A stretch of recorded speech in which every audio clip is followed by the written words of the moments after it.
Video আর করতাম না, 1.5 মাস ধরে কোনো ভিডিও দেই না, সবাই দিয়ে শেষ।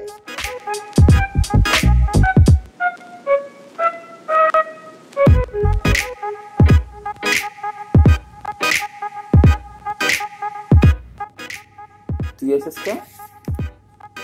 মারিস না, দাঁড়া তো একটা সেই ভিডিওর আইডিয়া পেয়েছি, বুঝছো? সাবস্ক্রাইবার আর ভিউ ফাড়াই আইব। তাড়াতাড়ি আয় মামা, কি আইডিয়া পেয়েছিস তাড়াতাড়ি কো। বুঝছো মামা, চল রোস্টিং এগুলো কিছু করি। মানে দেখ পোলাপাইন সব বুস্টিং করে ভিউ, লাইক, কমেন্ট, ফলোয়ার বাড়ায় ফেলাইতেছে। হন রে ভাই, রোস্টিং কইরা কিছু দিত না, একজন রে পচায় কি আরেকজন উঠতে পারে? কোন জীবন উঠতে পারে না। বাংলাদেশের ইউটিউবটা নষ্ট এটাতে, এই রোস্টিং এর লাগা।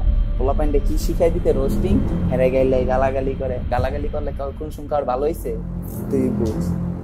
পুরা কন্টেন্ট বানা, কন্টেন্ট গালাগালি বন্ধ। ইউটিউবার হইছে সব না কোনো কাজ কাম করতেছে নাকি সবাই সবার বদনাম।